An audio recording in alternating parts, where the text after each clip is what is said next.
What you see is who he is. He's not putting on any game or bravado. And I wanted to kind of tie that in with a quick story I had.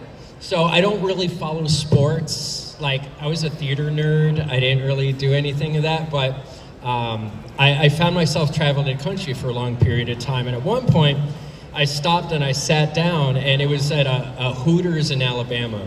I've never been to a Hooters before either, right? I sat down. Deprived? Yeah, right. I know now, man. So I sit down at the table, and I'm having my meal, and I'm talking to the waitress and the person I was with or whatnot, and I look on the side, and right there is this framed picture of you sitting there, and I'm like, who is this guy? I mean, obviously, he's a big sports figure. I don't know. And the waitress is like, oh, my God, that's Butterbean. Oh, he's so cool. It just wanders off. And I loved it because of the fact that I had that moment of a connection. It was like, it wasn't in the same time period. It wasn't in the same location. We were like years away from meeting and like thousands of miles from meeting or whatnot. And so I had that cool image of, oh my God, I sat down at a Hooters in Alabama and I saw a signed autograph of Butterbean, which I thought was cool. And I bring that up every once in a while because you come up every once in a while. I'll be like, oh yeah.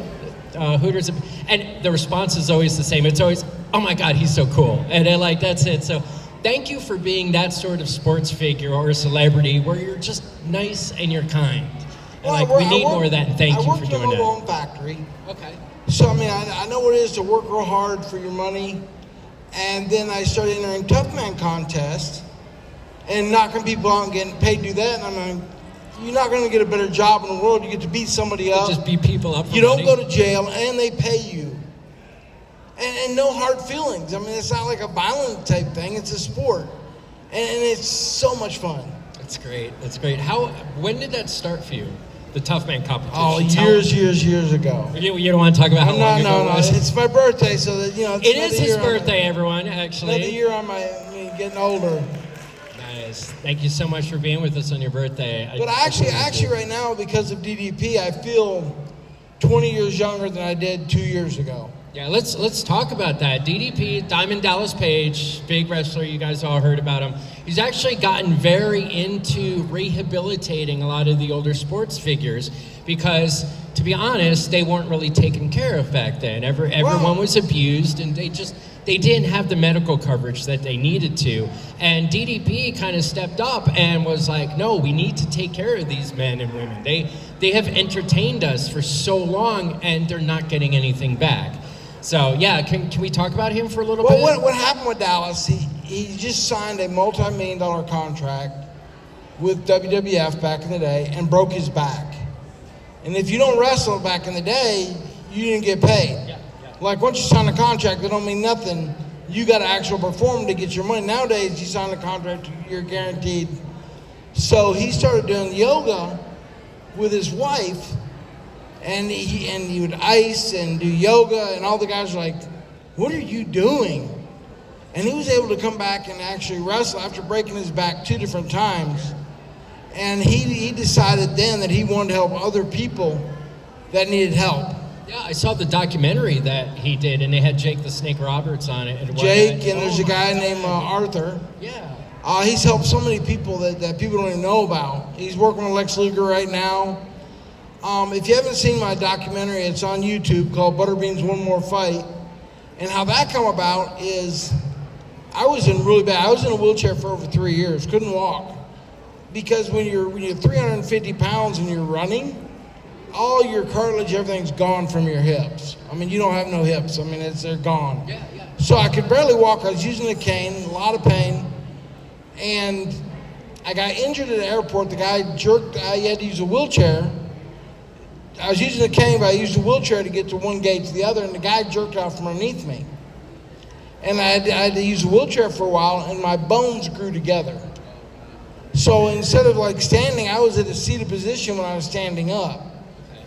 And I couldn't walk. So I was over 515 pounds. So within 6-8 months, I lost the weight, and I was able to stretch out the muscles enough to where they would do hip replacements. I had both hips. And I started feeling so good, and Jake Paul was running his mouth about me.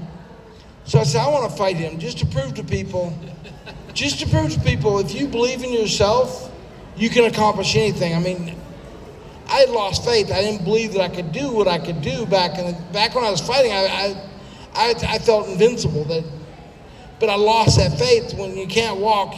You know, when you get depressed, it's kind of hard to like have, you know, thinking you can do anything. But I got the drive back. Yeah. How long did you sit in that state where you're stuck in a wheelchair and not able to perform the way you did? Well, 3 years. Yeah, three three years. Yeah. That's I Diamond thought Dallas they Page go right now crazy. calling him, saying thank you so much for the call out. But yeah, and it's like, it's amazing that where I've come from, and I want to have one more fight just to prove to everybody out there that's going through struggles and, you know, in their life. The depression's a real thing. It is, absolutely. If you believe in yourself, you can accomplish anything. I had a guy write me a letter, actually 2 different people. That one guy was like, I was on the verge of committing suicide until I seen your documentary. And it gave me faith, you know, give me the hope that I just needed that little bit of extra not to do it. Because one part, I was looking out the window just, you know, waiting to die, and basically I was just like, I had nothing to live for. You know, so now I'm looking out the window looking like, what am I going to do next? So I decided I want to have one more fight just to prove to everybody and myself that if you do believe in yourself, you can accomplish anything. You also just admitted to saving a stranger's life. You don't have to prove anything. Like, you did it. No, I mean, it's just like, it gives people hope that if somebody in a wheelchair for 3 years can do it, anybody can. You just got to believe in yourself, believe you can do it. It's a little hard work, don't get me wrong, it's not easy. But I mean, even effort is progress. 100%. Effort is probably, once you believe in yourself, that's the biggest part. I hope you kids are paying attention to that, right? Speaking of, in the audience, yeah, please, round of applause. The man is great. Like, yeah. So he was just talking about he wanted to have one more fight. What are you doing later? No? Okay, no. All right, and speaking of which, here's my lovely wife, Shannon. She's a co-host here. Hey, Shannon. Hello, I'm so happy to meet you. It is great to be here, and a lot of good people here. I live real close. I live in Alabama, so it's not a far journey. Nice. Have to have a barbecue picnic sometime. Oh, can you put your mic a little closer to your face? Hello. Nice, perfect. So I'm out here for any questions at all. All right. Anyone? Any questions? Okay, great. Yes, sir. Yeah. If you could just go ahead, stand up, and say who you are, where you're from, and let us know what your question is. My name is Zane. I'm from Dallas. I have 2 questions. One, Jake Paul's a bitch, and everybody knows it. But after you called him out, has anybody from his team reached out to you to actually set anything up, or is he gonna? Not yet. I mean, I just released it again on TikTok. Yeah. In a day and a half, it's got like almost 200-something thousand views already. Yeah. It'll be soon. I mean, he's got to say something, or he can be like he is and just not say nothing. And like, him and Tyson are never gonna fight. Right. Oh. That has been a scam from the beginning, just to boost Jake's name, and it has. It's got, like, everybody's talking about him, but he's never gonna fight Tyson. They were never planned on fighting each other because a promoter would never let him fight anybody else in between a fight. Never. Not that big a fight. So it's been a scam from the beginning. And I do have to agree with you. Jake Paul is a fucking bitch. Yeah. 100%. Absolutely. And then the other one is, are you still involved with law enforcement in your community? You know, I mean, there was a lot of that went on, so I haven't had time to help them. You know, when I was in a wheelchair, I wasn't able, so I mean, yeah, if they needed help, I would, but right now I'm not. Great, good questions. And we got to talk shit about Jake Paul, so that's always wonderful. Anyone else? Anyone else have some questions? Yes. Hello, I'm Connor. I'm from here, Columbus. Your journey is amazing of like how you were able to recover. Do you remember any of like the exercise and like regimen you would do to like be able to just stand up and walk again? Because yeah, originally when we started, they have a program that is designed just for people in chairs, and we really got it to where perfection, like to where I went from not being able to stand. All my exercises were totally in a chair, Now they've even went to a program where they got people that's bedridden. They can't get out of bed, exercises to do in bed. So Dallas and them have really, really come a long way. If you look up DDPY, it'll go over all the exercises. I mean, he's got such a great program. I think he's got 85,000 subscribers. So it's helping a lot of people. Thank you so much. Appreciate Hey, it. thank you. Yeah, and please, if anyone out there is listening or watching this and you feel like you need that sort of help, just reach out. That's the only way you're going to get the help you need. Yeah, unless you ask, the answer is always going to be no. And if you haven't seen my documentary, if you go to YouTube and punch in Butterbean's One More Fight, it's really good. I mean, he's had people, I'm not going to mention who, but grown men that's very well, like some of the biggest names in wrestlers call him, say, Dallas, man, I watched that video of Butterbean and brother, let me tell you, it made me cry. I'm not going to mention who it is, but Oh, you don't have to, brother. it touches people. I mean, it's seriously, it shows what a little bit of work can get you. And I mean, I come a long way in a short time. What's your favorite part of that documentary? What is the most important aspect of it? Or was there a scene or a snippet that you're like, this is it, this is my favorite part? Well, one of the things that really touched me is when Dallas, you know, he was looking at Steve, which is the producer, and one of the really good friends that produced the video, and he goes, I don't know if we can help him or not. And Steve goes, but what if we can? Yeah. And that, I mean, that's pretty much everything in life. You know, if you believe in yourself, if you're not going to believe in yourself, you can't accomplish nothing. Yeah, and if you don't believe in yourself, no one else is going to either. So, I mean, the thing is when he said, but what if we can? Yeah. I mean, that touched a lot of people too. How involved are you behind the scenes with that documentary? Like, were you? Well, I mean, it basically just filmed us going through life. I mean, it wasn't really no acting and no stage, nothing. We just did it. So you were just like, well, I'm going to be my authentic self. Just Yeah, follow we me, just we're gonna moved in. roll. There was 5 of us moved in, and there's also a documentary coming out called Change or Die. There was 5 total strangers moved into a house, and we lived together, and they filmed it. That's basically, there's like 60 cameras in the house, and When is that coming out? they're working on when it's going to be released now. But it's called Change or Die, and it's going to be a pretty good show. That sounds really, really good. So You look like you have a question, I ma'am. do. So you're a 4-time world champion. Hold on, so do this right here. Put it right there on your chin. There. So you're 4-time world champion. What does that feel like? You know? You know, it's crazy. I mean, like I said, I held 3 world titles in boxing and 1 in MMA. I was actually the first fighter ever to hold a world title in boxing and in MMA. I was the first to do that. So what is the big difference between traditional boxing and MMA? What did you find to be the biggest challenge of converting from one combat sport to another? Well, leg kicks for one. Yeah. I mean, when you're boxing, you kick somebody in the leg. It's not they kind of frown upon it. Right. So how did you overcome that challenge? Well, you just got to do it. I mean, Okay. it's hard to explain. I mean, a lot of guys have a hard time doing it. And then you got the grappling. I mean, wrestling is a whole different sport. It's like they're 2 different sports. A lot of people don't understand that. They're like, which is better, boxing or MMA? It's like, which is better, hockey or soccer? Right. It's totally 2 different sports. And you've also done a series of different fighting types too, right? K1? Is that I right? fought K1, Pride, King of the Cage, Rumble on the Rocks. I fought so many different ones. You've done everything. I've done a lot of different. And you're still here. I've done almost every kind of combat sport except bare knuckle and the slap fighting. I haven't done them, but I've done sumo wrestling for a charity in Japan. It was a professional sumo wrestling match. Oh, wow.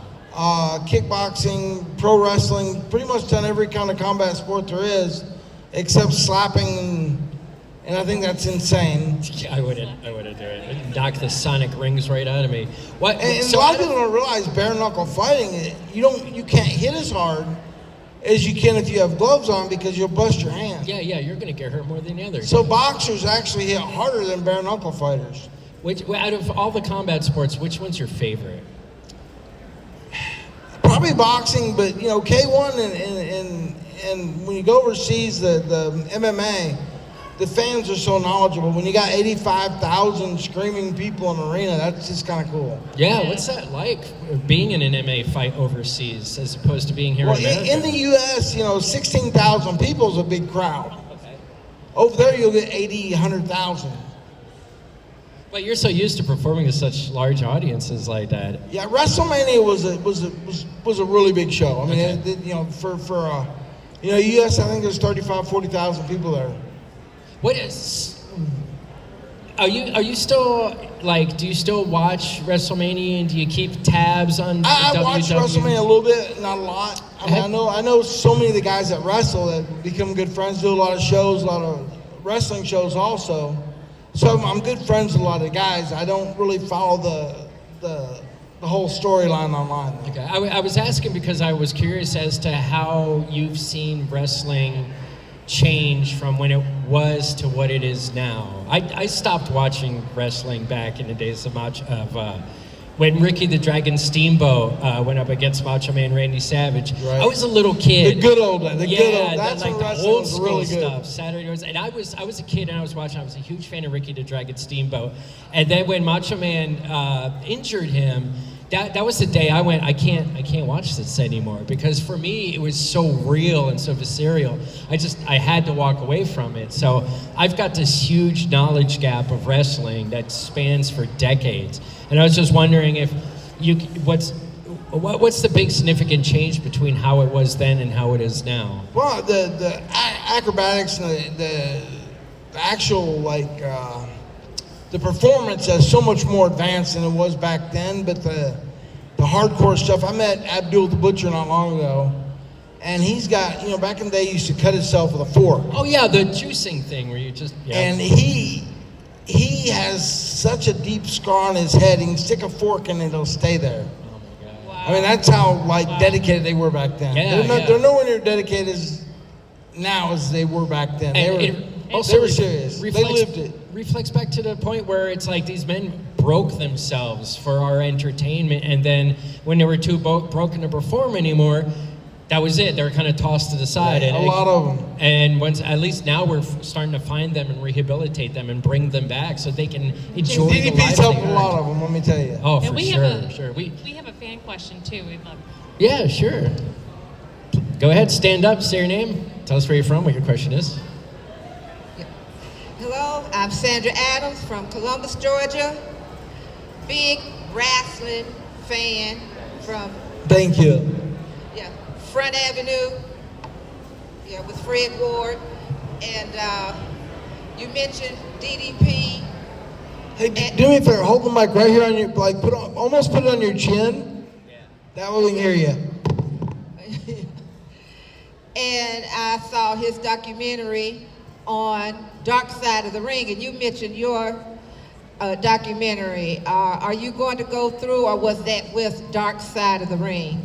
They've already actually done a Dark Side of the Ring about Brawl for All. Okay. If you Google Dark Side of the Ring Brawl for All, it tells the whole backstory of that, how that happened. All right. Thank you so much. Hey, thank you, darling. Any more? Anyone? Yeah, a lot of people don't realize if you put a mic right here on your chin, you can hear each other. I'm so used to being in punk rock bands. If I'm not holding it like that, I don't know. Yeah, but you're hollering back then. Hey, buddy. Happy birthday, first of all. Dude, Hey, my thank son you. Jackson's right next to you over there on the Celebrity Road, and we've been at a few cons with you, and to see you now, my son and I have been talking about it. We are so proud of you, and it's really nice, like for him, he's 15, Jackson Robert Scott, and he's like looking over, he's like, Dad, like how amazing. And he like he doesn't know you from the wrestling days or whatever, but man, thank you. That you gave him kind of inspiration. So, Hey, all right. thank you. All I right, tell you so- what, you got a good and your son mom's now. your mom's over there too. Come on, dude. Actually, all right. So, what does your mom get pissed off most about? What do you do that pisses mom off the most?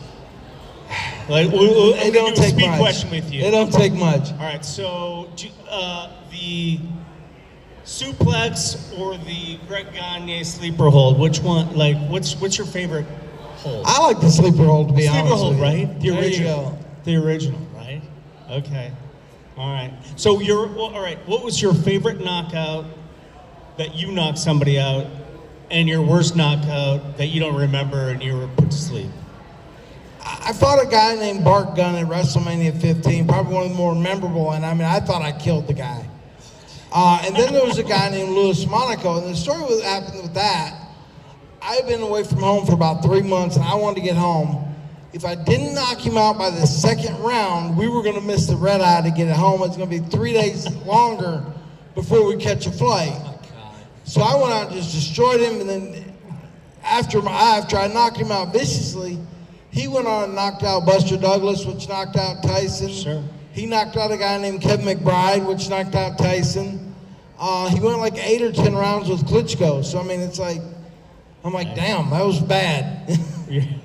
Was your corner guy also your like travel agent? Just like, dude, we gotta flight. You gotta. I'm sorry, Our whole team was wanting to get home. So there was a lot of urgency in getting it done quick. That's awesome. Proud of you. That's such a great story. Yeah. Thanks. Hey, brother. thank you. Happy birthday, man. Thank you. And a great big takeaway here also, if you knock a man out, at least have the dignity to remember their name. Like, I couldn't remember these names. That's phenomenal. That was a sign of respect. Absolutely. Oh, let me tell you something else. I got to drive an hour and a half to go pick my granddaughter up so she can come and meet Jackson tomorrow. So, we'll be here, buddy. Awesome. So then you kind of transitioned into doing like television work. What was the impetus for that? What made you decide you wanted to get more into the acting side of it?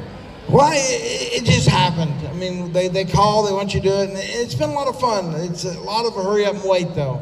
Yeah. Like, hurry up, get here, and then you get there and you wait.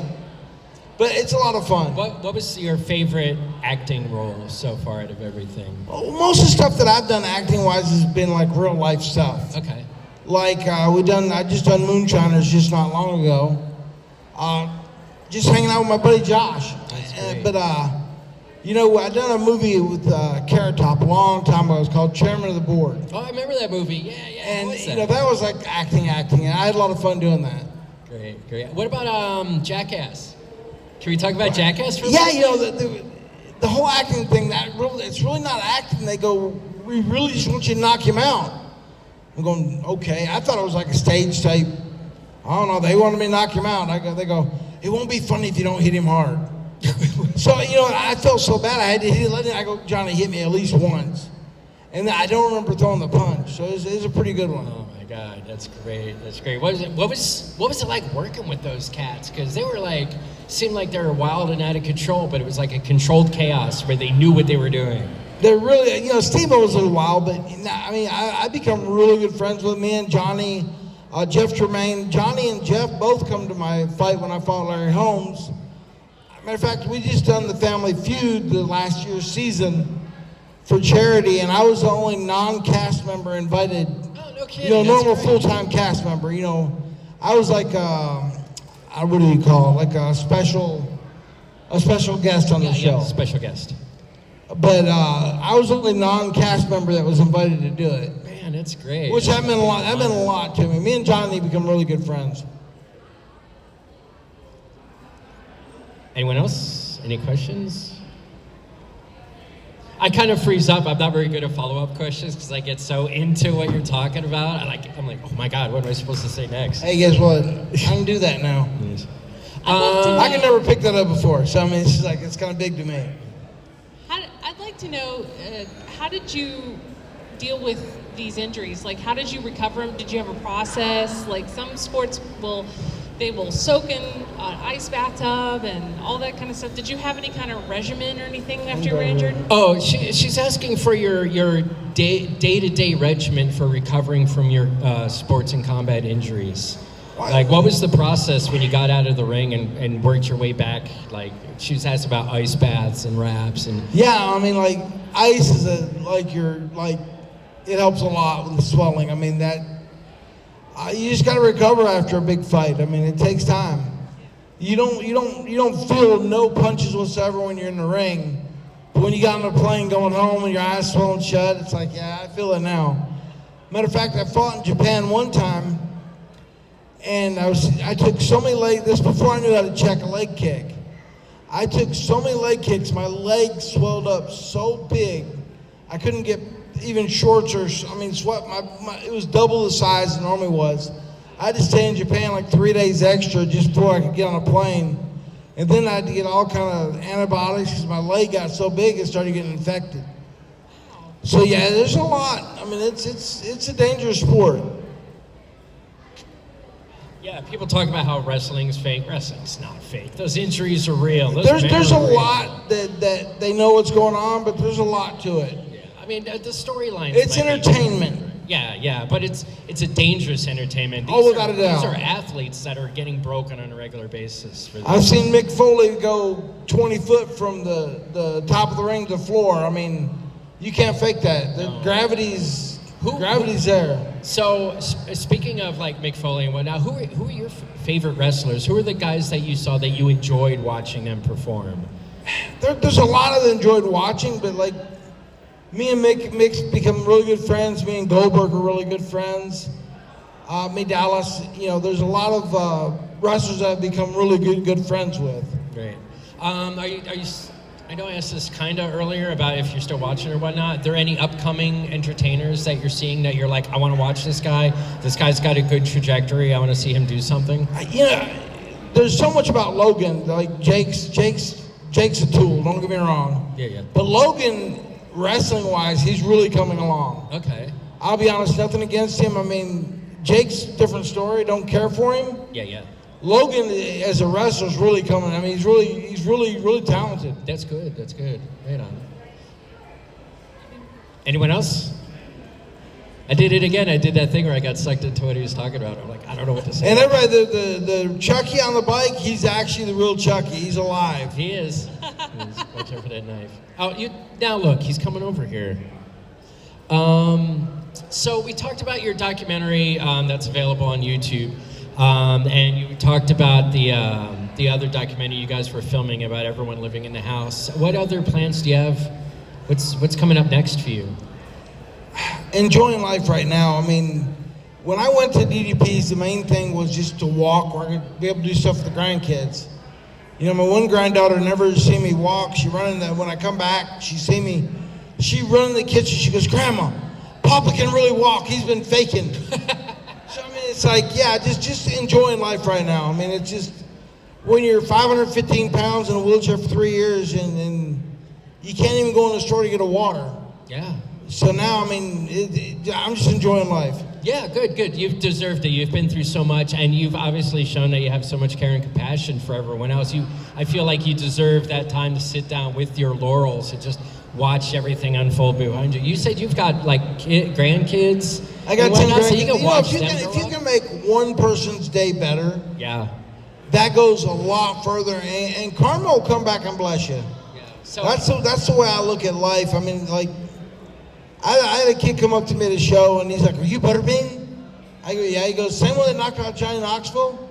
I go, "Yeah." And he asked about 5 or 6 questions. He realized he's me. He goes, "I ain't got no money, but can I just shake your hand?" So I shook his hand, and I look over about 3 or 4 minutes later, standing at the end of my table, just crying, tears on his face. I'm thinking the horrible things, that his dad's abandoned him. He's been beaten and left stranded. I didn't know what was going on. So come here and talk to me. I go, "What's the matter?" He goes, "I just never thought I'd get to meet you." Oh. And I'm telling you what, I mean, it's just like. Do you start crying? Oh yeah, it'll choke you up. If you can make somebody that happy, who is somebody else to screw that up to be able to bless somebody? I feel like this was kind of the legacy you always wanted to have. You feel like you've been successful in creating this? Oh, without that. I mean, if you can make one person's day better, you've done it. It's like cooking a good meal and people telling you get as much out of it as they do. That's great. What do you say, lady? He actually answered the question I was going to ask. Oh, yeah. I'm good like that. That's a very memorable moment with your fans and stuff, and I love hearing about it. Well, if you can make somebody happy just by meeting you, and it happened to me at one of my fights also. Fought at Madison Square Garden. My first loss is like 13, 14-0. I went outside and I got mobbed by people. And it made me feel better, but I still felt down from the loss because it's pretty devastating. Yeah. And in a lot of boxers, that's almost a career ender. I mean, going out and seeing the fans still wanted to meet me and people still wanted to meet me, it made me feel a little better. And there was a kid in a wheelchair, couldn't get to me. His dad come up and asked if I'd come over to him. And he was like a paraplegic, couldn't walk, couldn't move his arms. I mean, he was like, but he was so happy just to meet me. And I'm thinking in my mind, I'm like, you know, if I can just by making him happy, I have no worries in life. I mean, just like, Yeah. so I mean, after that, I mean, I looked at life a whole different perspective.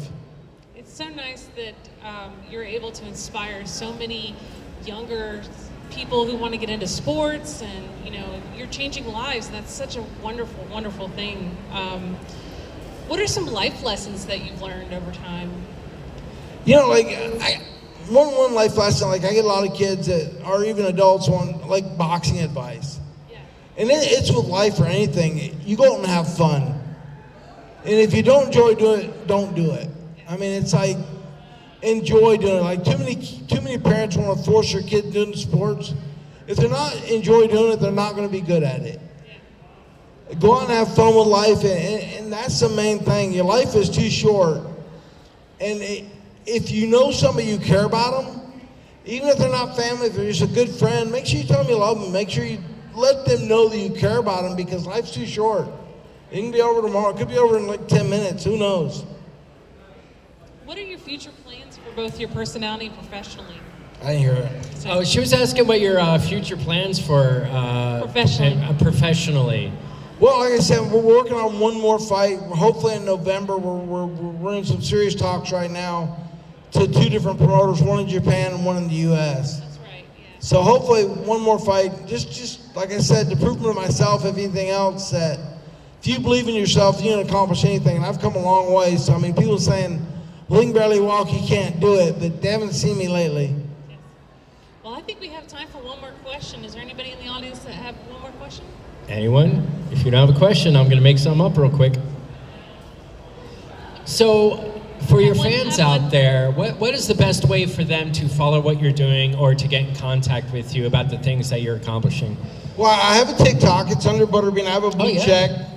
I don't get on there as much as I need to. I mean, I still got a lot of followers, but my Facebook, I do answer a good bit, but sometimes I get a couple hundred a day, so I can't answer that quick. But Facebook's a good way to get a hold of me. Okay, great. I do answer a lot of my messages, unless it goes to my spam folder. I love it. We have one more question. Oh, great.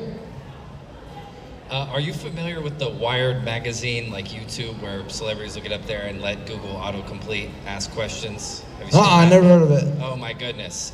Give it a look. I would love to see you on that. If you type in "is Butterbean" and let Google fill the most commonly searched questions, there's some ridiculous ones. Is Butterbean British? Is Butterbean dead? Well, I see a lot. Now, here's something else.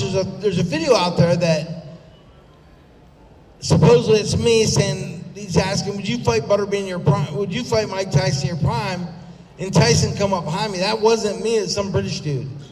That might be where that question come from. It's went viral on the internet, but it wasn't me. Wired does it. They're on YouTube. It's called what? Wired, like Wired magazine. Okay. They've got tons of people on there. I'll I'll check it out. I think will. you would Thank do really you. well on there, and I'd love to see it. So yeah, there you have it. Speaking of following him on Facebook and following him on TikTok, but we can go ahead and follow him back to his table now. Make sure you line up and get some autographs, please. Also, take a moment to talk to the man. He will talk back to you. This has been like probably one of my favorite moments now because Well, it's thank just you. I how appreciate great you that. are. Like, what a lovely, compassionate man. This is incredible. I can't wait And to go home I and tell tell you my what I'll kids do about for the this. next 10 minutes. I'll knock $5 off any of the pictures. Oh, there you go. Oh, There's wow. currently a Thank you. It's discount so now. nice. So if everyone lines up over to Butterbean's table, you get a discount on some autographs. Which I don't know how you give a discount on something that has like such immense value, but I normally try to keep my price low where everybody can afford it. yeah. Well, thank you so much for doing this for the fans. Obviously, you love your fans. And that's like the best thing about you. Thank you so much for that. Hey, thank you. Yeah. Thank you, everyone. I appreciate Big round y'all. of applause. God, Butterbean, man, he's so amazing. Thank you.